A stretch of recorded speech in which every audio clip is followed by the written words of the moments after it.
la puissance de ta parole, qui est le Saint-Esprit, nous affranchisse de l'esclavage de ce monde, selon qu'il est écrit, vous connaîtrez la vérité, et la vérité vous affranchira.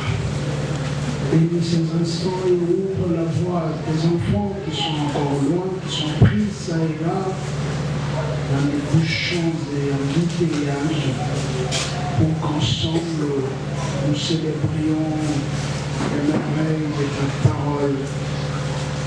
Ouvre, Seigneur, l'entendement à ce peuple et rends-le capable de saisir ta pensée. Sois le maître et le Seigneur de ces mondes. Au nom de Jésus-Christ. Amen. Alléluia. Nous allons prendre le livre de Daniel.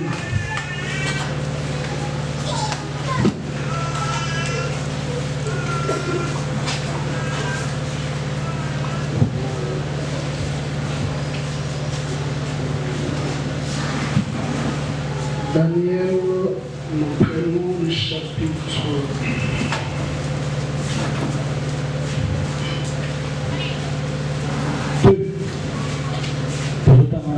Daniel, chapitre 2.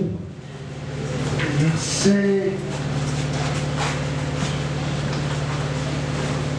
31 jusqu'au verset 34.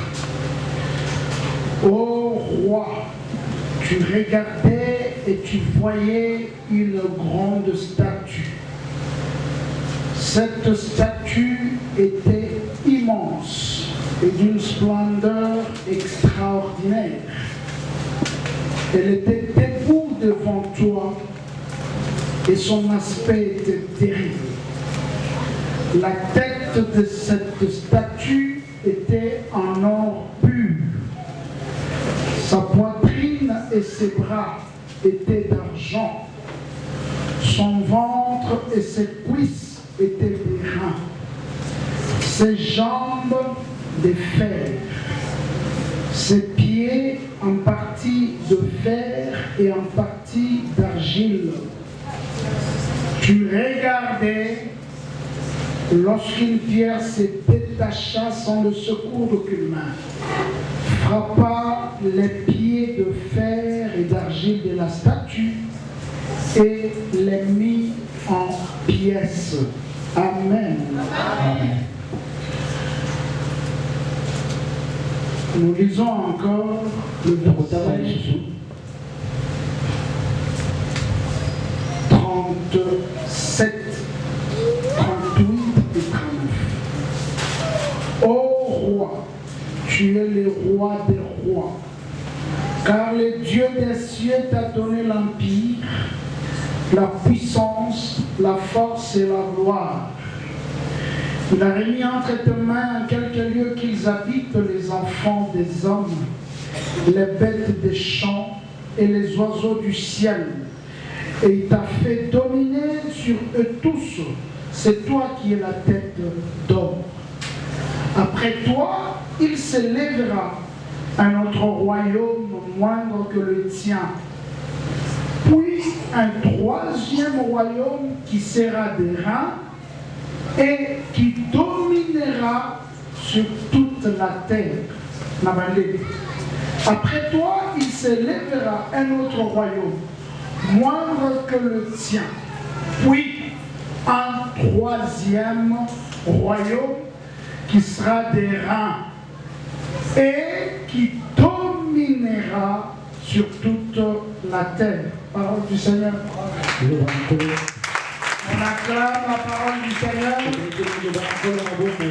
nous lit à l'Ingala.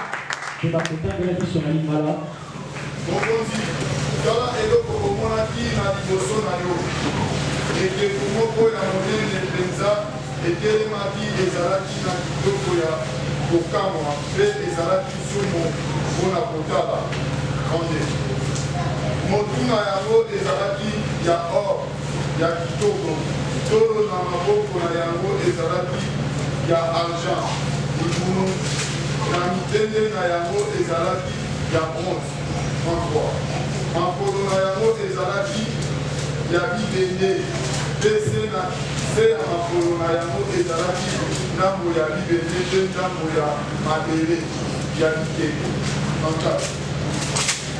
ntango ozalaki kotala ekeko yango mbanga moko elongwe yango moko moto moko te abwakaki yango eyei kokuta ekeko na makolo na yango ya bibende mpe ya mabele ya bikeko mpe epanzani ya epanzi yango 36 yo ozali mokonzi monene koleka bakonzi.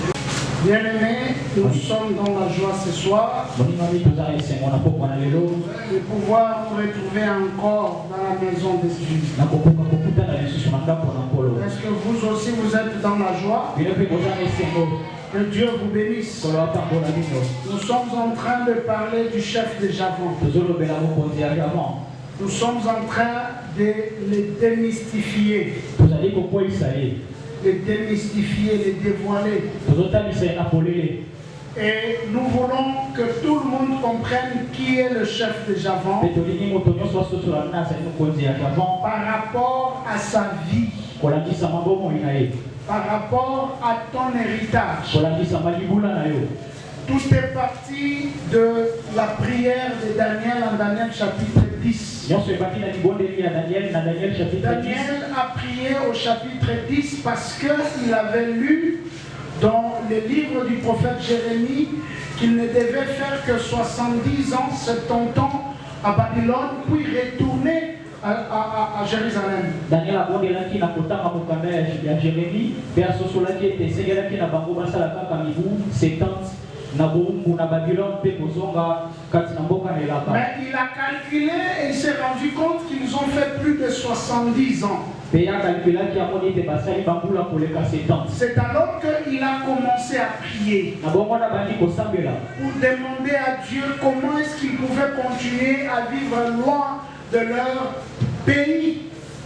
Et la parole dit que Dieu avait dépêché Gabriel. Gabriel qui a amené la réponse de Daniel. Mais il s'est fait que depuis le premier jour où Daniel avait eu dans sa pensée de s'humilier et demander à Dieu pourquoi il continuait à rester à Babylone alors que le temps était accompli. Depuis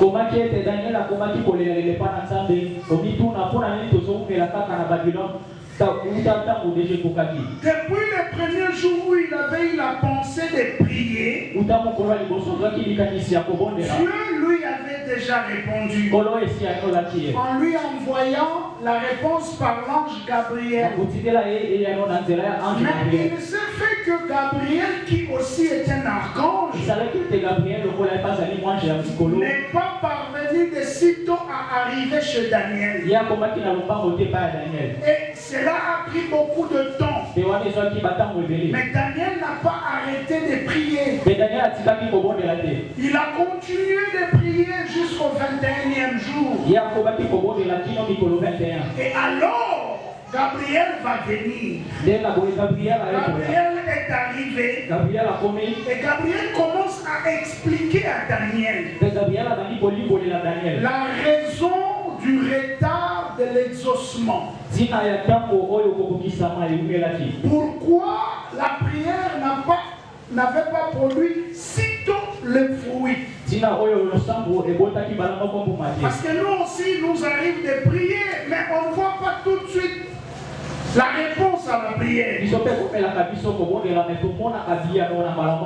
nous posons parfois la question, est-ce que Dieu nous écoute? N'est-il pas très occupé qu'il n'a plus le temps de nous écouter? Bien-aimé, la parole dit, au ciel, il y a un Dieu qui écoute les prières. Et tous les hommes doivent aller à lui. Oui, Dieu écoute les prières. Eh bien, Gabriel va dire à Daniel, je t'ai résisté par le chef du royaume des Perses. Et pas le chef des Javans. Non, Perse. commence pas. J'ai été empêché par le chef du royaume des Perses. Et après que Michael soit venu pour me libérer, je viens rapidement annoncer, te donner la réponse à ta prière. Je suis venu te donner la réponse à ta prière. C'est à lui qui parle, frère. Il est au présent. Et quand je vais te quitter, je serai parti. Après moi, il y aura le chef des Javans qui vient. Il ne lui a pas dit ce que le chef des Javans allait faire. Alléluia. Il lui a seulement dit, le fait pour moi de t'avoir apporté le colis ne finit pas les choses. Parce que aussitôt que je vais partir, je veux que tu saches que le chef des Javans va me remplacer. Il viendra. Maintenant la question que le Saint-Esprit a voulu répondre par cet enseignement. Qui est ce chef des Javans? Et quel est son travail? Il va venir faire quoi? Et alors, quand il sera venu, nous, Daniel, qu'est-ce que nous devons faire? Comment devons-nous nous comporter? Devons-nous les laisser agir? Devons-nous les contempler? Devons-nous nous incliner devant sa chefferie comme il est un chef? Ou devons-nous faire quelque chose qui ne sera pas de son avis? C'est pour cela que Dieu nous a appelés et nous a ordonné de vaincre ces messieurs-là qui est le chef des Javans. Le premier jour, le dimanche, je vous avais dit que Javan est une organisation. Javan est un royaume composé aussi bien des esprits que des hommes et qui ont à leur tête un chef avec une mission. La mission est annoncée dans Joël chapitre 3 verset 6 où il est dit qu'ils ont le travail, la mission d'éloigner le peuple de Dieu de son héritage. Donc de faire en sorte que vous ne possédiez pas ce que Dieu vous a donné. Il vous éloigne de votre bénédiction. Il vous éloigne de vos promesses. Donc lui n'empêche pas que les choses vous arrivent. Mais lui, il fait tout pour que vous n'entriez pas en possession de ce qui est à vous. Bon, si jamais vous êtes en possession de ce qui est à vous, il crée un système qui fasse que vous ne puissiez pas jouir de ce que vous possédez. C'est comme ça que vous avez des gens qui gagnent mais qui n'en fassent rien. Vous avez des gens qui mangent mais qui ne sont pas rassasiés. Vous avez des gens apparemment qui doivent être bons mais qui sont malheureux. Parce que ce n'est pas seulement le fait que le colis, la grâce, la bénédiction de Dieu vous soit arrivée, que tout est fini. Non. Et vous savez ce que dit la parole en Jean 10, 10? Que le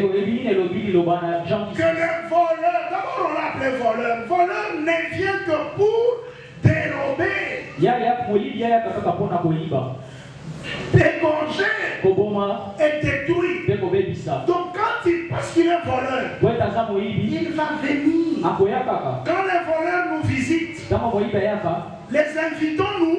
Est-ce que nous les invitons? Ils nous surprennent, n'est-ce pas? Quand ils font leur projet de venir nous voler, nous on est ignorants, n'est-ce pas? Néanmoins, nous devons avoir à la pensée qu'ils peuvent venir à tout moment. C'est comme cela qu'avant de dormir, par exemple, nous fermons les portes. Parce que nous imaginons qu'ils peuvent venir pendant que nous sommes en train de dormir. Et s'ils essayent de bousculer, de pousser la porte et qu'elle n'est pas fermée, il profitera de notre sommeil et saccagera la maison. Mais en tout cas, aucun voleur ne nous dit quand il vient. Donc autant les voleurs se comportent, de cette manière, Javan se comporte. Et j'avais dit que la parole nous dit qu'il y a 3 cieux. Il y a le 3e ciel qui est le trône, le ciel de Dieu. Le trône de Dieu au-dessus duquel il n'y a rien. Rien, c'est lui qui est au-dessus de tout. Le 2e ciel qui est en dessous du 3e ciel, c'est le ciel de Satan. Et même ce qui suit après. Et c'est à ce niveau-là du 2e ciel, le général du chef du royaume de Perse est placé. Le royaume de Perse occupe le 2e ciel. Donc lorsque les colis quittent le 1er ciel, hier j'avais dit que Dieu a son coffre-fort dans son bureau. Si le trône de Dieu est au 3e ciel, le trône de Dieu c'est le fauteuil de Dieu. Le trône de Dieu c'est le fauteuil de Dieu. Le trône de Dieu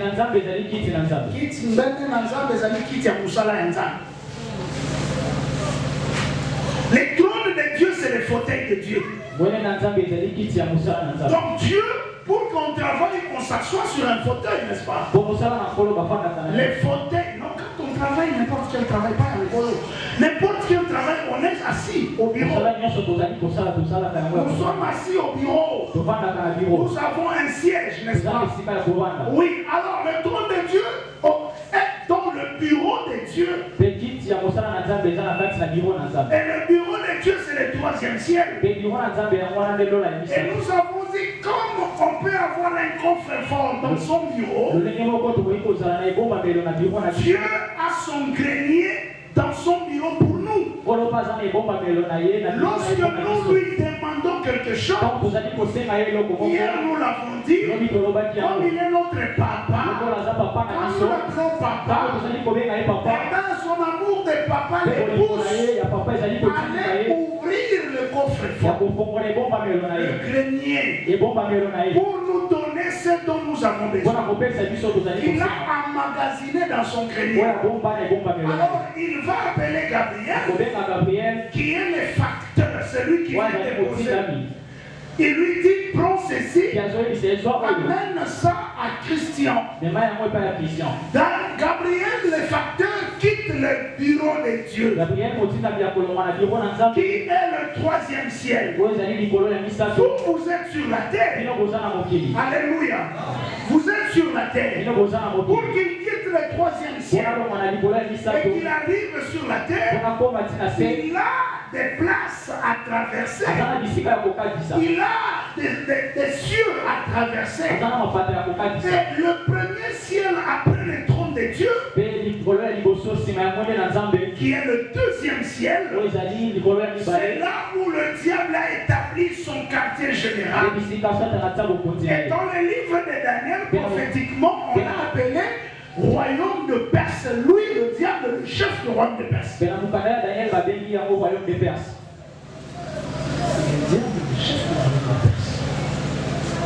Et le diable est le chef du royaume de Perse. Alléluia. Alors lui, nous l'avions dit hier. Lui, son travail, c'est de résister. Faire en sorte que tes prières, la réponse à tes prières traîne. Pourquoi ça doit traîner? Pour que tu perdes la foi. Pour que tu quittes la foi. Lorsque tu auras quitté la foi, il te fait croire et accepter que Dieu est menteur. Tu changes de Dieu et tu n'auras rien de ce que Dieu a promis. Alléluia. Mais si tu continues à prier, il se fera que sa résistance va tomber. Parce que Michael viendra. Et la réponse sera arrivée. Mais même si la réponse serait arrivée, la bataille n'aura pas pris fin. Il va communiquer au chef des Javans. Alléluia. Qui contrôle la terre et qui contrôle les habitants de la terre. Lui, Perse contrôle le mouvement du ciel. Un peu dans le système des forces armées, vous avez une armée de l'air. Vous avez une armée de terre. Vous avez une armée marine.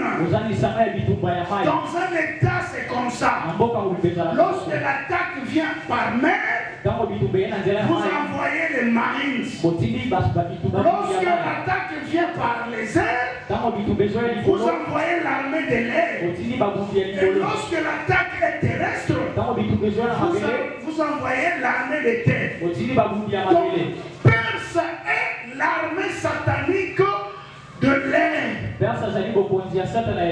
Alléluia.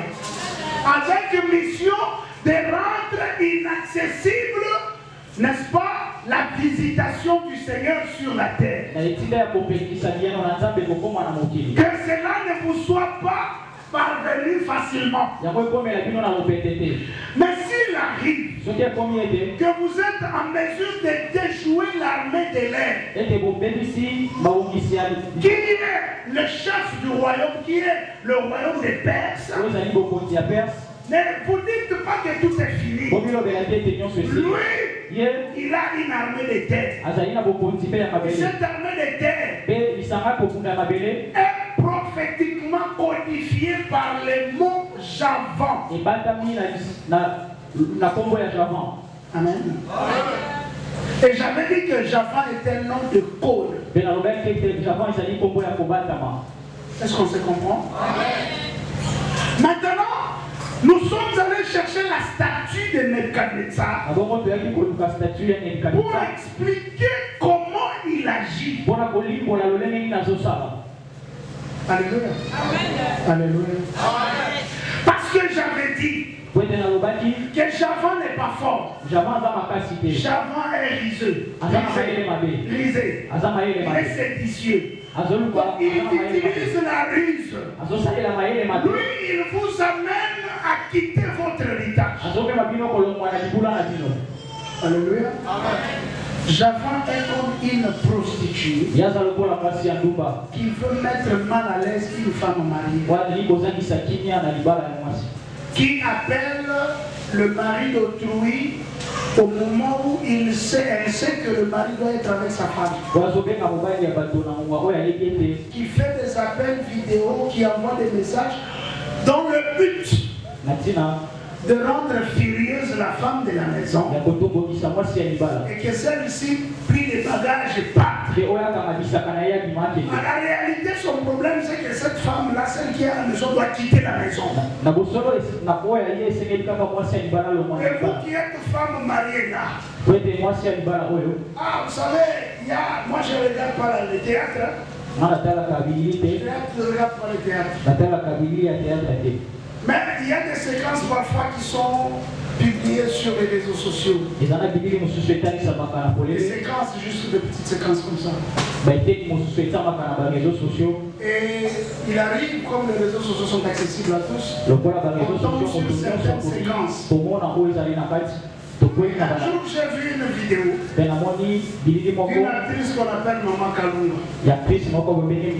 Je ne sais pas comment ça a commencé. Mais je sais seulement comment elle a répondu. Elle a répondu comme ceci. On a un téléphone en modalité. Parce que là, on a un pouvoir. Pour ta pouvoir entrer dans l'opposition pour le régime. Alors j'ai commencé à lire. Je ne dis pas que c'est pas bon. J'ai commencé à lire. J'ai dit au moins, si c'était la réalité, en tout cas, celle qui pensera faire fuir Maman Kalunga de son mariage échouera. Ce n'était qu'une parenthèse. Donc, Javon, lui, vient vous rendre la vie difficile. Afin que vous-même vous lâchiez et que vous partiez. Mais pour que nous comprenions, j'avais pris la statue de Nebuchadnezzar. Et la Bible dit que cette statue était faite de plusieurs matières. Et c'était comme ça. La tête, elle était d'or. Les bras et la poitrine d'argent. Et le ventre ainsi que les cuisses étaient de bronze ou des reins. Et les pieds étaient en partie de fer, en partie ok, et en partie d'argile. Alléluia. Amen. Et Daniel va donner l'explication en disant que la tête d'or, apparemment les gens veulent voir mais ils ne voient pas bien. Parce que les caméramans, non, c'est le protocole qui est par le caméraman va travailler. Quand deux personnes se mettent ensemble, ça fait vraiment. Donc le protocole peut se mettre même ici au coin, s'il doit travailler, peut-être ici au coin. Pour que les gens aient la possibilité de voir. Au-dessus, c'est la tête d'or. Après la tête d'or, c'est la poitrine et les mains d'argent. Après la poitrine et les mains d'argent, il y a le ventre et les cuisses. Les bronzes et là, la dernière partie, il y a une partie en fer et une partie en argile. Et la partie ferrée va jusqu'au pied. Les pieds, c'est ça. En français, c'est pas comme à l'Ingala. L'Ingala, ça c'est le colo. Mais en français, ça c'est pas le colo. En français, ça c'est la jambe. La jambe à la cuisse. Le mollet. Et les pieds. Et les pieds à la cheville, machin, tout ce que vous pouvez faire. Nous sommes pas dans l'anatomie. Donc quand la Bible dit le ventre et les cuisses à les reins, ça veut dire cette partie jusqu'ici. Les cuisses prennent fin au genou, n'est-ce pas? N'est-ce pas, médecin? Donc mes cuisses s'arrêtent. Et mon ventre est séparé de ma poitrine parce que le ventre c'est l'abdomen ici. La poitrine c'est au niveau de thorax ici. Ça c'est ma poitrine. Et mes mains. Alléluia. Mais c'est ça au passé. C'est vous qui serez la matière identique. Donc supposez que c'est lui la statue qu'avait vu Nebuchadnezzar. Ici là. C'est la tête. Et cette tête est d'or. Tout ici est d'or. Tout est en or. On se comprend? Est-ce qu'on se comprend? Alors écarte tes mains. Écarte. Alors, cette partie, ça c'est le premier royaume. Le royaume supérieur. À partir d'ici, ça c'est sa poitrine. Sa poitrine et ses mains sont en argent. On se comprend? À partir de son ventre c'est ça. Jusqu'à ses cuisses, c'est en bronze. D'ici à là. Et ici, au niveau des mollets, c'est en fer. Au niveau de ces mollets, monte encore. C'est en fer. Ici, c'est en fer. Et là où les pieds c'est ça. C'est ça les pieds. C'est ça les pieds. La chaussure chausse les pieds. Ces pieds ici sont en partie en argile et en partie en fer. Donc le fer qui commence d'ici jusqu'au pied, et au niveau des pieds, il y a une partie d'argile. Vous avez compris la statue? Bon. J'avais dit hier que je suis en train de faire une interprétation. Il y a quatre manières d'expliquer les Écritures. On peut expliquer, ça c'est écrit dans les livres de 1 Corinthiens chapitre 12. On peut parler par la prophétie, par la connaissance, par la doctrine ou par la révélation. La prophétie ne change pas. Elle demeure parce que la prophétie c'est le chronomètre. Donc si nous voulons parler de prophétie, nous appelons les chats par son nom. S'agissant, prenons le langage prophétique. Les 4 royaumes ici révèlent les 4 grandes dominations du monde avant que le règne de Jésus-Christ ne soit arrivé.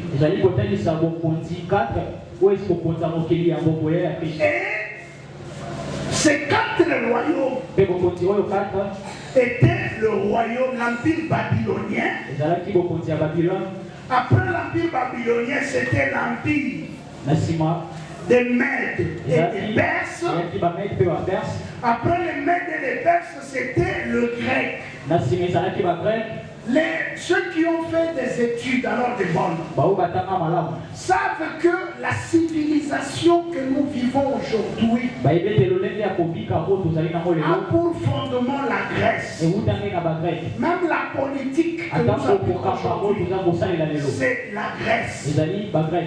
Et ils nous ont appris comment on appelle ça? L'Athènes antique. L'Athènes, c'est la capitale de la Grèce. Antique. Donc c'est un royaume qui a vécu pendant longtemps. Et à la fin de cet empire grec, le dernier c'est l'empire romain, qui est dans l'occidentalisation du monde. Et l'occidentalisation, qui a occidentalisé le monde, qui a fait que le monde soit influencé par l'Occident.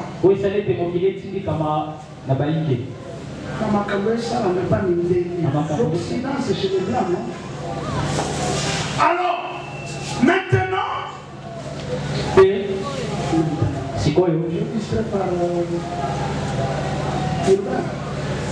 maintenant, lorsque Jésus-Christ revient, Jésus-Christ reviendra trouver le monde sous la domination occidentale. Occidentale.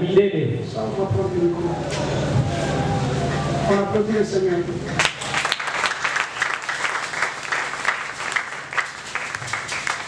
Alors toi qui viens ici, c'est toi la statue maintenant. Quand Jésus-Christ va revenir, il va trouver le monde au niveau des pieds.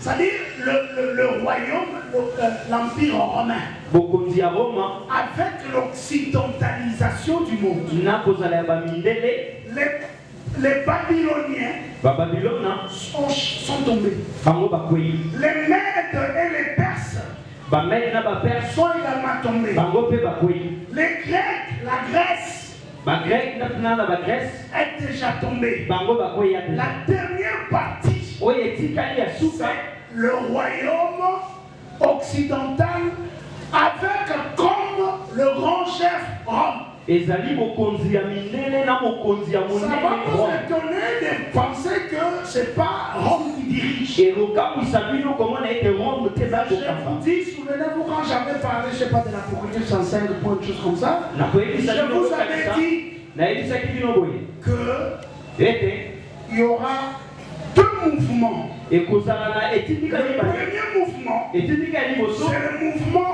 de la terre vers le ciel, ezali etindika ya seti likolo qui est l'enlèvement de l'église. yango ezali konetwama ya eklesia Aussitôt que ce mouvement sera fait, wana kotindikama wana le ekosalama deuxième mouvement oyo ekolanda sera ekozala le retour de tous les Israélites juifs répartis dans le monde à Israël. kozonga ya baisraele nyonso oyo bazali na mokili mobimba Et la reconstitution, la résurrection de l'empire européen. wana kozonga mpe kolambuka ya mpili ya Parce que po ete Babylone la grande, babilone ya son monene siège est en Europe. esika na ye ya kofanda eza esika Et minene le monde entier sera dirigé par la Babylone la grande, dont le siège sera en Europe. mokili mobimba ekokambama na babilone ya monene oyo esika na yango Ce que vous voyez l'Union européenne en train de faire là, oyo bozomona kosangisa ya minene bakosala sont les préparatifs vers là. ezali mabongisi mpo na kokoma wana Parce que je vous avais dit, je le répète, les États-Unis doivent tomber. po ete nayebisaki bino mpe na bandeli États-Unis esengeli ekoya Pourquoi les États-Unis doivent tomber? mpo na nini États-Unis esengeli Parce ekoya que la force des États-Unis, ce sont beaucoup d'Israélites qui ont immigré là-bas. po ete makasi ya États-Unis ezali bana Israele oyo bakoma kuna Beaucoup de savants américains sont juifs. ebele ya bato ya bwania ya bato ya baamerikain baza na juif Beaucoup de patrons, barons, richards américains sont des juifs. bato ebele ya mbongo oyo baza na amerika baza ya bajuif Et lorsque vous lisez la Bible, ntango bokotanga bibilia de partout où Dieu avait amené Israël, bisika nyonso oyo nzambe amemaki isalaele il finissait par les ramener en Israël. bango basilaki kozonga na Donc isalaele même s'ils prenaient les Israélites, ils les amenaient ailleurs. ata kwazwi isalaele amemi bango mosika Il les reprenait pour le ramener dans son pays. abandaki kozwa bango kozongisa na mboka na bango Et lorsque ce mouvement de l'exode se faisait, retour des Juifs dans leur territoire, ntango ekeke oyo ya kozonga esalamaki ya bajuif il y kozonga na avait bisika na deux bango constats. ezalaki na makambo Le mibale premier, ya liboso c'est que là où allaient en masse les Israélites s'établir, bisika oyo bana israele bandaki kokende ebele kofanda cette nation-là prospérait. bisika wana bandaki kokende liboso Cette nation devenait puissante. bisika wana bandaki kokoma monene C'est makasi comme ça qu'on a parlé d'Égypte, que après que Joseph et ses frères aient été en Égypte. tala ntina balobeli egypte wana joseph na badekole bakomi S'il n'y avait pas le voyage de Jacob et ses enfants en Égypte, on ne parlerait pas d'Égypte. soki mobembo ya jacob na bana na ye ezalaki na egypte balingaki balobela yango Et Dieu a béni l'Égypte parce que Dieu voulait le bien de ses enfants d'Israël. nzambe apambolaki egypte mpo alingaki bolamu ya bana ya israele Aussitôt que les enfants d'Israël ont quitté l'Égypte, sasa hivi bana ya israele balongwa egypto et l'économie égyptienne, na mombongo ya egypte et l'armée égyptienne, na bitumba na bango et la diplomatie égyptienne enakokambama ya mboka na avaient bango sombré et c'était fini. nyonso ekotaki na molili Dans la Bible, on n'avait plus jamais parlé de na l'Égypte. bibilia Est-ce qu'après la sortie d'Israël de l'Égypte, on avait encore parlé de l'Égypte dans la Bible? Ils sont allés à Babylone. On a parlé de Babylone, de sa grandeur, de sa magnificence. Aussitôt qu'ils ont quitté Babylone, on n'a plus parlé de Babylone. C'est tombé. Et après Babylone, ils sont allés en Europe. Un jour, je vous avais dit que la persécution les a dispersés en Europe. C'est comme c'est là que vous avez des pays qui portent les noms des fils de Jacob. Des pays comme des Danemark, c'est en référence de Dan. Et vous avez des nations européennes, aujourd'hui des jeunes athées, mais qui étaient très chrétiens. Lorsque les souverains ont commencé à les persécuter, ils ont fouillé l'Europe. Ils ont traversé, je ne sais pas si c'est le Pacifique ou quoi là, l'océan c'est quoi là, entre l'Europe et les États-Unis, c'est Pacifique? Pacifique? Et le côté indien c'est quoi? En indien c'est de ce côté-là. C'est le plus grand océan Pacifique, c'est ça, non? Ok. Ils ont traversé l'océan Pacifique pour aller aux Amériques. Ils sont arrivés, ils y ont établi la foi. Et Dieu a fait prospérer les États-Unis.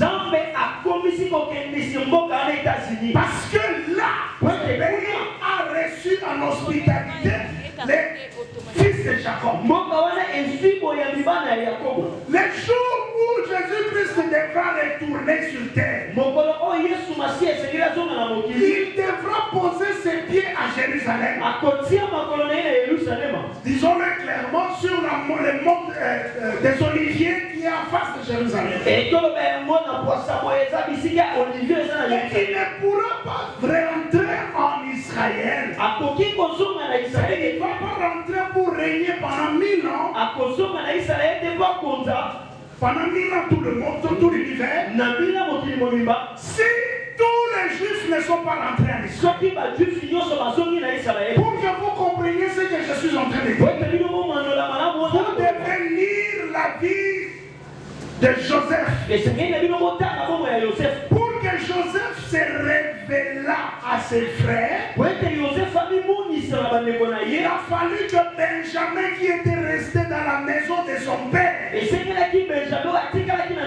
fasse le voyage jusqu'en Égypte, et que la famille soit toute complète en frères. C'est alors que Joseph devra se révéler pour que ses frères fléchissent les genoux devant lui, pleurent sur lui, et ce qu'il avait vendu. C'est une figure du millénium qui démontre comment Jésus-Christ prendra par la puissance de la divinité qu'il a tous les Israélites dispersés dans le monde. La parole dit: je les rassemblerai de 4 vents du monde. Dieu les prendra tous. Vous allez me poser la question: comment? Tu vois que Dieu est ton ami. Toi, tu es venu ici par ta force. Tu ne veux pas de programme ce soir. Mais comment tu ne vas pas aller à tes programmes ce soir? Parce qu'il t'a appelé ici. Quand Dieu veut que tu viennes, tu viendras. Tu ne comprendras pas comment tu auras le visa. Tu ne comprendras pas comment tu auras l'envie d'y aller. Dieu connaît tous les Juifs. Il connaît tous les Israélites. Il parlera à leur cœur. À chacun il dira: rentre d'Israël. Et chacun abandonnera ses immeubles. Chacun abandonnera ses vignes. Chacun abandonnera ses entreprises. Il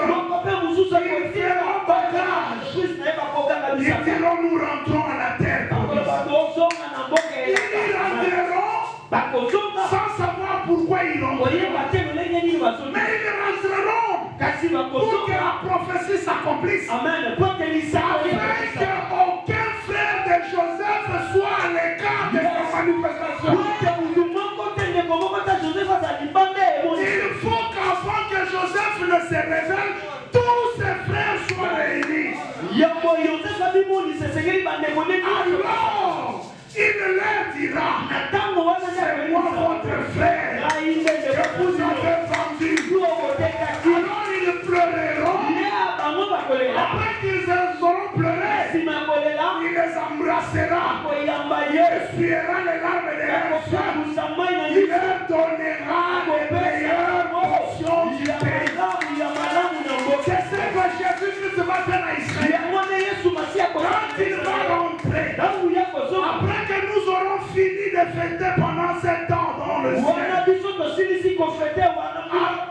après l'enlèvement, nous allons rentrer avec lui. Apocalypse chapitre 19 verset 11. Lui 19 11. Lui il sera la tête et nous son épouse. Ensemble, ma cité il n'est pas polygame. Son épouse. Nous son épouse. Nous serons derrière lui. Et ses amis comme Abraham qui n'est pas épouse. Comme Isaac qui n'est pas épouse. Comme Jean-Baptiste qui n'est pas épouse. Mais il est l'ami de l'épouse. Parce que Jean-Baptiste avait dit, c'est lui à qui appartient l'épouse. C'est l'époux. Mais l'ami de l'époux qui se tient là, c'est ouvre de la joie. Quand il voit l'époux, mais avec sa femme. Donc il faudra qu'Abraham, il faudra que David, il faudra que Jean-Baptiste soit là quand nous allons célébrer les noces. Alléluia. Alléluia. Alléluia. Qui veut être aux noces de l'agneau? Que Dieu vous bénisse. Qui veut comme des enfants de Dieu? On pourra mourir, mais nous allons nous retrouver dans les airs. Je ne mourrai point, je vivrai. Je ne mourrai point, je vivrai. Je raconterai les œuvres de l'Éternel. Une partie ici à Yassa. Non, une partie des œuvres, je les raconterai ici à Yassa. Une autre partie, je les raconterai chez moi à la maison. Une autre partie chez moi au travail. Une autre partie partout où je voyagerai. Mais la totalité, la grandeur de tout ce sera dans les airs. Ce sera dans les airs. Où je raconterai comment Jésus m'a aimé. Où je raconterai comment Jésus m'a sauvé. Je dirai aux anges, avez-vous une idée sur le salut? Non, vous ne savez rien du salut. Écoutez ce que le salut m'a fait. Voyez-moi là, au ferait des pères que j'étais. Le salut a pris quelqu'un à l'est du pays. L'a amené à Kinshasa. Et le salut lui a dit, tu vas lui payer 5 années d'université. Et sans débourser un rond, le salut va payer les études. Un autre ange dira, le salut seulement pour payer les études. Après je lui dirai encore, c'est pas suffisant. Tu sais ce que le salut m'avait encore fait? Je n'avais que des filles. Je suis allé prêcher le salut à Puissana. Après avoir prêché le salut à Puissana, le salut par la bouche de ton serviteur m'a dit qu'il me donnera un garçon. Et j'ai eu un garçon. Il dit, mais c'est pas étonnant. Parce qu'Abraham aussi, on lui avait donné un garçon. Je lui dis, mais c'est pas suffisant. Tu sais, ces garçons-là, et tellement se sont levés pour me le ravir, pour le tuer, pour le rendre handicapé, pour le rendre toqué. Le salut me l'a restauré. Celui qui prêchait là-bas, c'était au fait de toi. Parce que Dieu l'avait restauré. Après, il me dit, c'est comme ça. C'est comme ça le salut. Après, je leur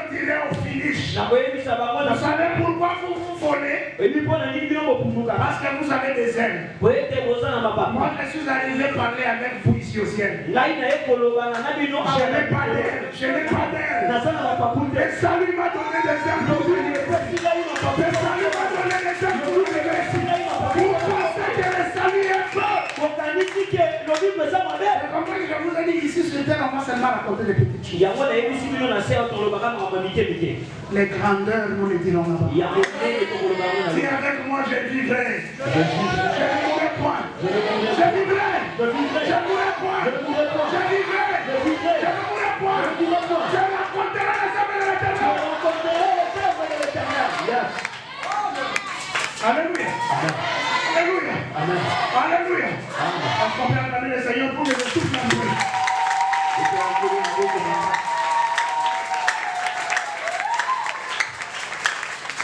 La réalité, la vie est pour la paix, mon Dieu. Non, la sinon que c'est la bonne. Pourquoi je ma boue pour la paix, mon Dieu? Si vous avez une sinon que c'est la bonne, c'est la bonne pour la paix. Amen. Donc, sur le plan prophétique, cette statue nous parle de ces différents royaumes qui vont se succéder. Mais ici, moi je ne vous parle pas prophétiquement. Ici, je sors une révélation. Je vous parle par la révélation. Donc je vais donner une autre signification, une autre explication de cette statue. La signification que je venais de donner, c'est la signification originelle. Voilà. Mais celle que je donne maintenant, je suis en train de contextualiser un message. Message sango. Donc, pour que vous compreniez le fonctionnement des Japon. Et ça, Amen. Amen. Amen. Amen. Mais ce genre de Dieu, il y a un problème. Alors, que se passe-t-il? Je dis ceci. Pour comprendre où se situe Japon. Et ce que fait Japon, tu n'es pas fatigué. Tu peux t'asseoir, on a applaudi le Seigneur pour les frères.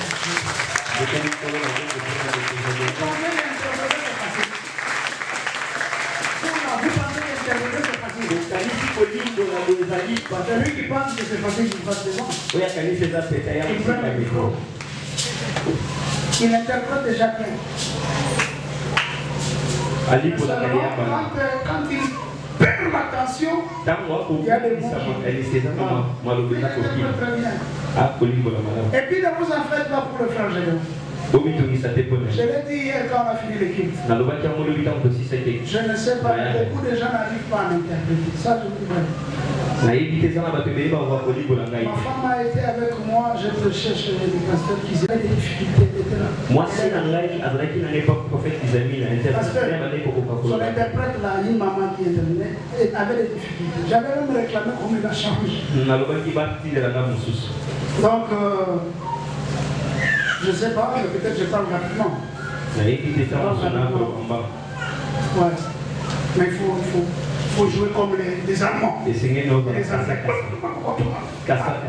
Tu arriveras, tu n'as fait pas. On a prié pour le Seigneur pour lui.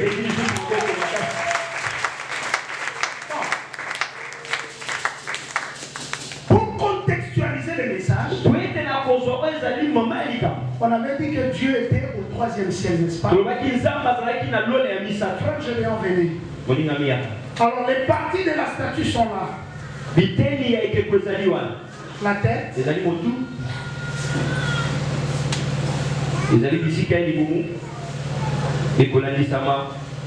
ça c'est la tête. Donc, je voudrais que tout le monde voit, je ne sais pas si tout le monde va voir.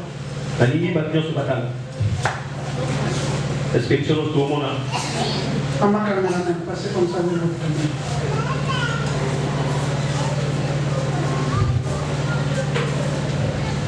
Donnez-moi les classeurs. Vous pouvez se le chiffon. Bon, ça va tout le monde. Le premier ciel, c'est là. Le ciel. Amen. Amen. Le ciel de Dieu. Non, il faut que ça soit plus grand. Le deuxième ciel, bon, je mets des espaces comme ça pour que vous compreniez. Ça, c'est le deuxième ciel, n'est-ce pas? Le troisième ciel,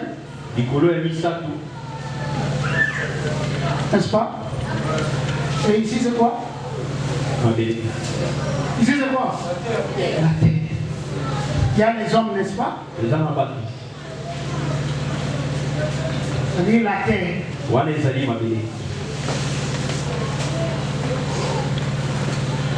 Cette statue est en or ici. Quel est le degré le plus élevé là-bas? Hein? Non, là-bas. Premier ciel, n'est-ce pas? Premier ciel. Après la tête en or, il y a quoi?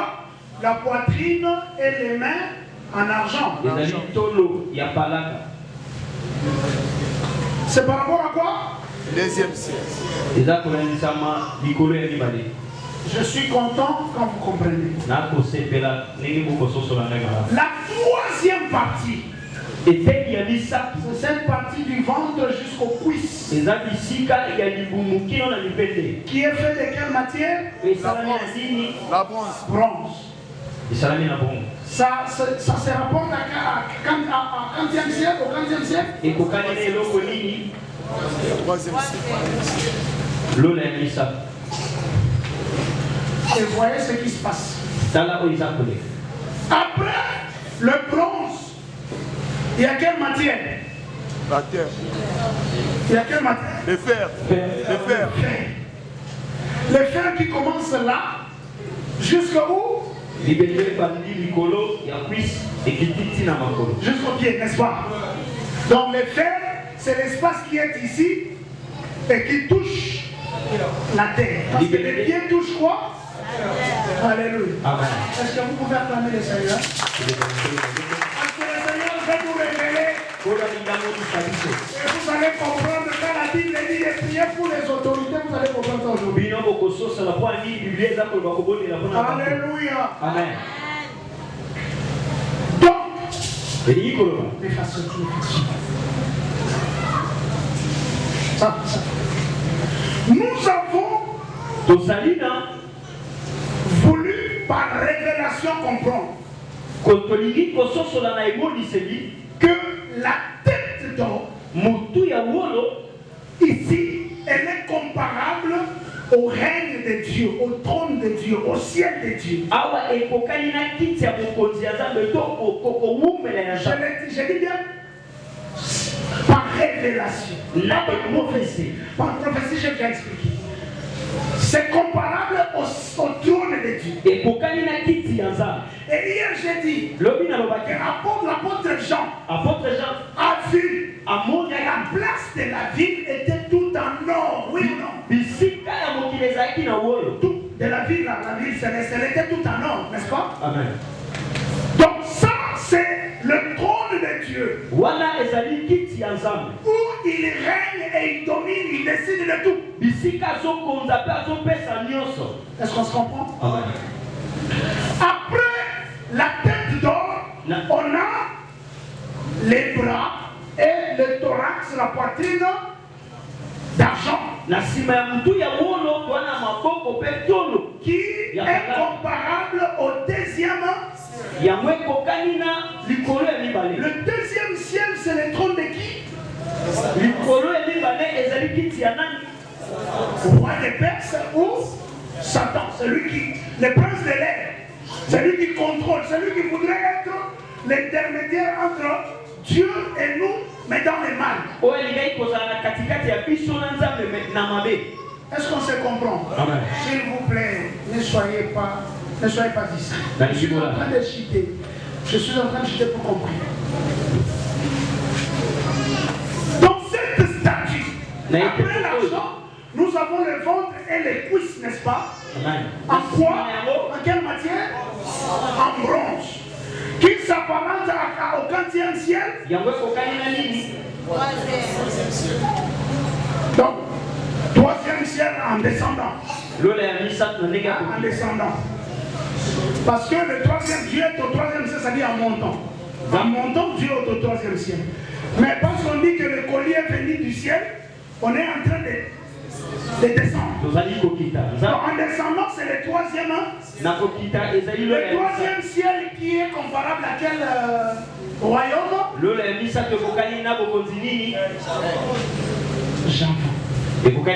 Japon. Alléluia. Amen. Ici c'est Perse. Et ici c'est Dieu. Dieu qui envoie Gabriel. Dieu qui envoie votre colis. Le chef des royaumes des Perses. Prépare la route. Vous continuez à prier. Dieu envoie Michael qui libère Gabriel. Gabriel descend. J'avance, j'ai dit, ne combat pas les anges. Ne s'attaque pas aux anges. Gabriel va descendre jusqu'à terre. Alléluia. Amen. Maintenant, Javan, qu'est-ce que fait Javan? Écoutez l'explication de Daniel. Daniel chapitre 2. Il nous disait que Javan fait. Verset 39.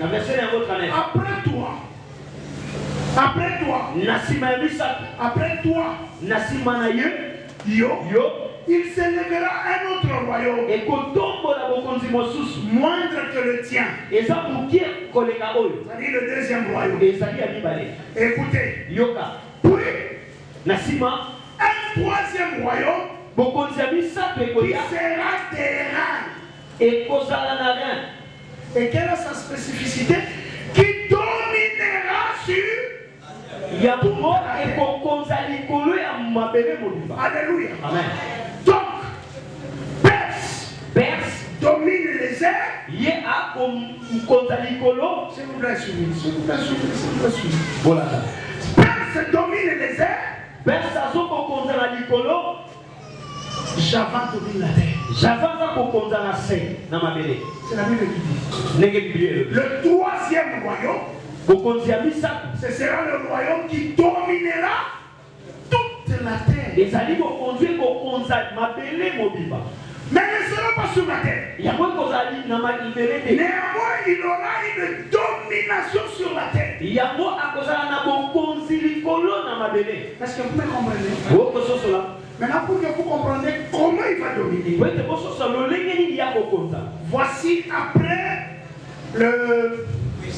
les cuisses. Nous avons les mollets et les pieds. Et la Bible dit qu'ici, c'est en fer. Et là, en partie fer et en partie argile. Alors, on lit le dernier verset. Frère Général, tu peux t'asseoir. On lit le dernier verset, on va prier. Maman, je n'ai pas fini avec les gâteaux. Hein. Celui qui peut se mettre. Ecclésiaste, que vous allez comprendre. Rapidement. Ecclésiaste chapitre combien? Chapitre 5. Ecclésiaste chapitre 5. Verset 7. Si tu vois dans une province le pauvre opprimé et la violation du droit et de la justice,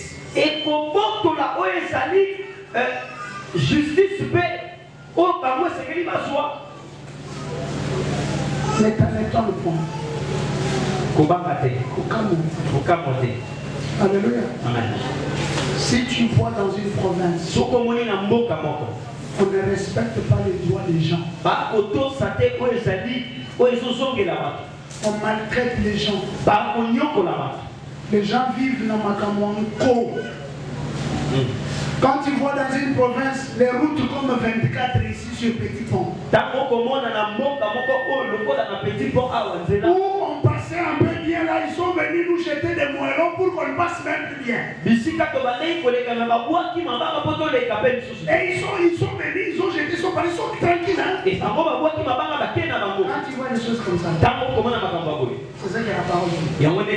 Mais ça n'étonne pas. Pourquoi? Écoutez. Car un homme élevé est placé sous la surveillance d'un autre plus élevé. Et au-dessus d'eux, il en est des plus élevés encore. Est-ce que vous savez que nos chefs sont des hommes élevés? Est-ce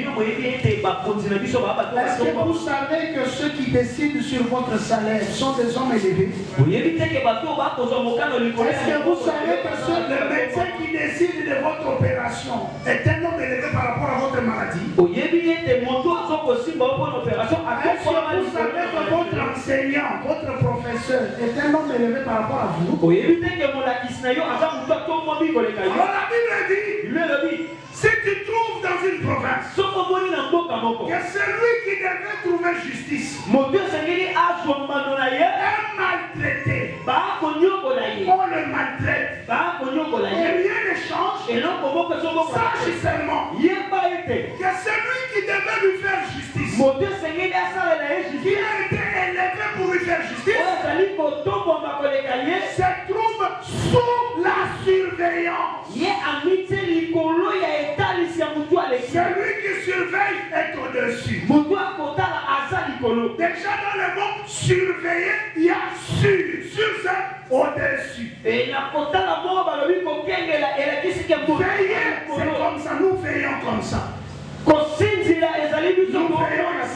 Mais si quand ça devient surveillé, ça monte. Celui qui veille sur son frère est au même degré que son frère. Celui qui surveille son frère est placé au-dessus de son frère. C'est comme cela, frère, que Javan a reçu la mission de surveiller le fer. Il surveille le fer et l'argile. Vous n'avez jamais entendu un homme, une femme politique être appelée une dame de fer? La Bible parle de la justice des fer. Quand on parle de la justice des fer, c'est un régime très fort. Un régime dictatorial. Quand on dit d'un dirigeant, un homme de fer, il est imposant.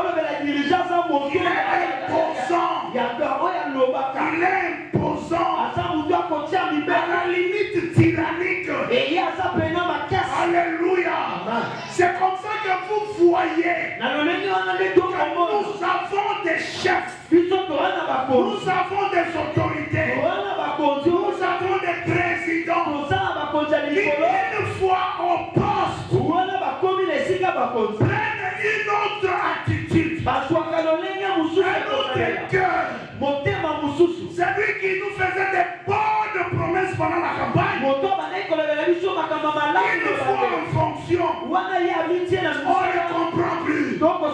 Simplement parce qu'il est placé sous la surveillance d'un plus fort que lui. Frère, la politique qui se passe au Congo dépend du chef des Javans qui gère le Congo. Les choses qui se passent dans ton quartier dépendent du chef des quartiers des Javans qui est dans votre quartier. Les choses qui se passent dans votre famille dépendent du chef de famille que Java a placé dans votre famille. Vous qui êtes terre, argile, vous qui êtes argile, vous subissez les dictats du fer. Les fers, c'est ceux qui ont le pouvoir, ceux qui ont la décision. L'argile, c'est vous qui subissez. Le diable Java peut passer par votre père. Faire de votre père un fer. Il peut passer par ton chef de service. Faire de ton chef de service un fer qui va t'écraser comme de l'argile. Où tous tes droits seront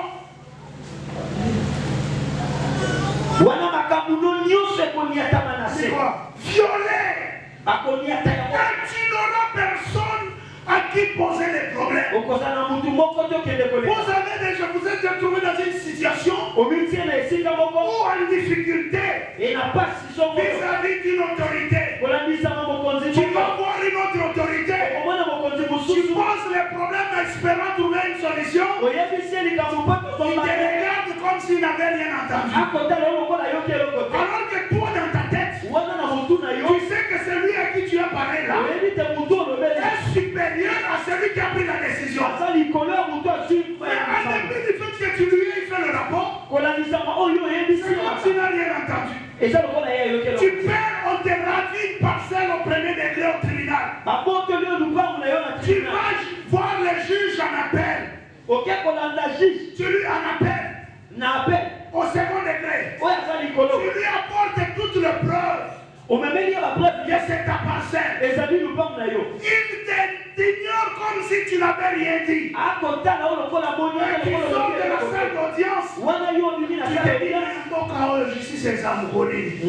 La justice ne peut pas exister parce que à ce ciel-là, où j'avance, pousse les décideurs à vous amener à vivre loin de votre héritage.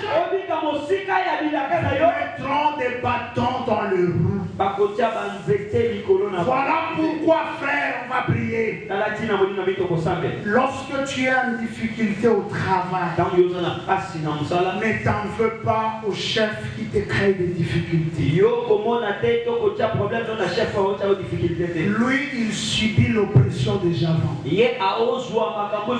Quand vous avez un pasteur qui vous torture, il subit Javan. Quand vous avez un papa à la maison qui vous torture, il subit Javan. Si tu es enfant de Dieu comme tu l'as compris ce soir, au lieu de faire la guerre à papa, au lieu de convoquer la réunion de famille avec les tantes et les oncles contre papa, va fléchir tes genoux. Attaque Javan. Parce que Javan, je vous ai dit, il est transparent. Il n'aime pas s'afficher. Il passe derrière les décisions des autres. Il passe derrière les décisions des autres. L'esprit qui pousse tes collègues à aller t'accuser faussement, c'est l'esprit de Javan qui voudrait que par l'accusation on te chasse de ton emploi. L'esprit qui pousse ta belle famille à faire des réunions et à dire à ton mari que tu es une mauvaise épouse, c'est l'esprit de Javan. Au point que si l'une d'elles ou l'un d'eux devenait enfant de Dieu, il pourra se poser la question.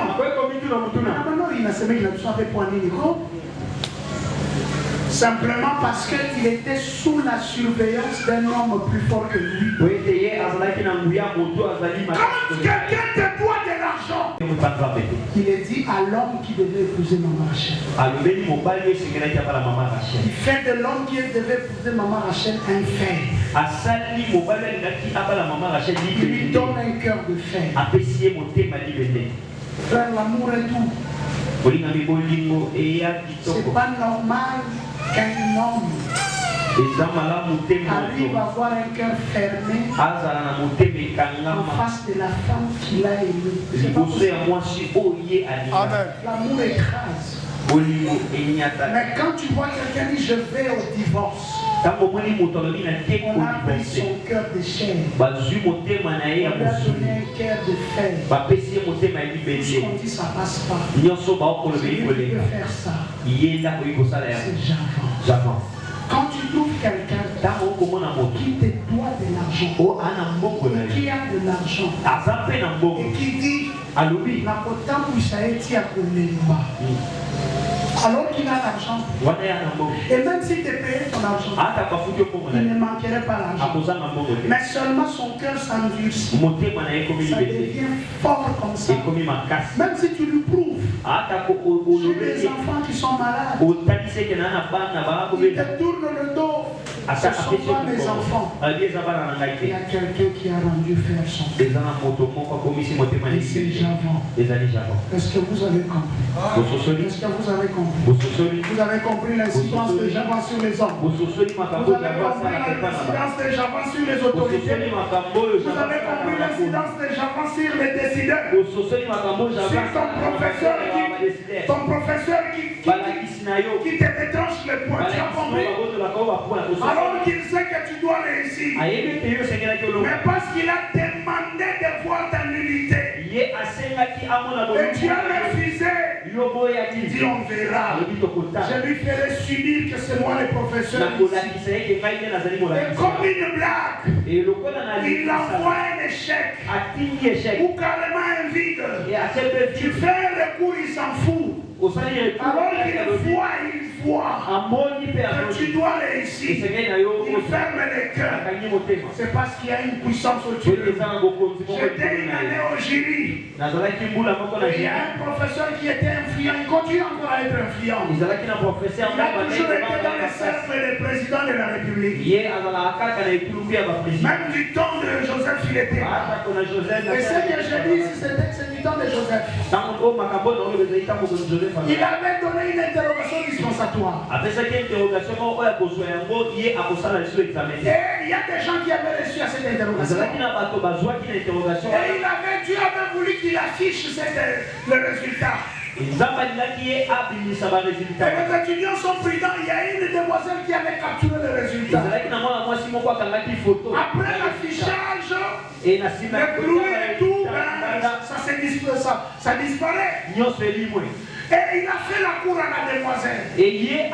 Aujourd'hui, la demoiselle est mariée. Je connais aussi bien elle que son mari. Parce que son mari aussi c'est un ancien étudiant. Et les profs s'arrangent à ne pas envoyer les cotes de la demoiselle au jury. Parce qu'il s'attendait à ce qu'au jury, on lui envoie des recours des étudiants. Et comme ça, cette étudiante-là ne sera jamais cotée. On va faire marcher. Jusqu'à avoir les morceaux qu'il ne pouvait pas avoir. Et quand la demoiselle est venue, on a recevé les gens. J'étais secrétaire du jury. Et je lui communique les cotes. Et dans ces cours-là, je ne vais pas citer les noms parce que c'est sur Internet. Elle avait un vide. Et elle dit, alors elle me respectait beaucoup d'étudiants me respectent, elle était étudiante, mon étudiante elle sait. Et elle dit, oh mais c'est pas normal, c'est méchant ça. Et elle s'est levée pour partir. Et moi je l'ai rappelé, mademoiselle, qui est méchant, non monsieur, c'est pas vous que je parle. C'est pas vous que je parle. Mais ce qu'on fait là c'est méchant. Alors on s'est dit, il dit, moi j'avais la côte. Je n'ai pas fait l'examen parce que j'étais dispensé à l'examen. Je dis, mais tu as une preuve? Oui, j'ai une preuve. Elle est où? J'ai la capture. Un des assesseurs du jury, il était aussi correct. Il m'a soufflé à l'oreille. Ce qu'elle dit, c'est vrai. C'est vrai. Les profs là, lui a fait la cour. C'est comme ça qu'il n'a pas envoyé les cartes. Et je lui ai dit, tu peux m'apporter la preuve? Et il sort la photo de son téléphone. Et je vois la photo avec la cote écrit de la main du professeur. En ma qualité de secrétaire de jury, j'ai ordonné à celui qui avait les grilles, marque sa cote, met sa cote, met ses points, et elle est partie. Et les profs s'attendaient à voir son recours. Et quand il n'avait pas vu son recours, il est allé se plaindre auprès du président du jury. Baron exagère, il donne des points aux étudiants. Il n'est pas enseignant de ce cours-là, comment il peut faire ça? Il n'est pas professeur. Et le président du jury, père son âme est décédé, va me téléphoner. Mais Baron, qu'est-ce que tu as fait? Professeur, au sujet de quoi? Il m'a pas. J'ai dit, prof, cette étudiante avait été dispensée, on a des preuves. Tu es sûr? Oui. Le prof est arrivé, le président il a vérifié. Cette fille a été délibérée à la première session. Le prof en avait fait un problème. Comme il parlait avec le PCA, il est allé en parler au PCA. Baron au jury est en train de changer les codes. Mais il ne savait pas que moi aussi je parlais avec le PCA. Et j'avais déjà parlé au PCA de ça. Et on ne m'a rien fait. Rien du tout. Jusqu'à présent, rien. Frère, quand tu vois quelqu'un te faire des choses manco, il y a des sous une puissance. Alors écrase celui qui donne des ordres à ceux qui te maltraitent. Tu vas écraser pas ceux qui te maltraitent, mais ceux qui leur donnent des ordres. Il s'appelle le chef de Javan. Tu lui dis, tu coupes le commandement à la source.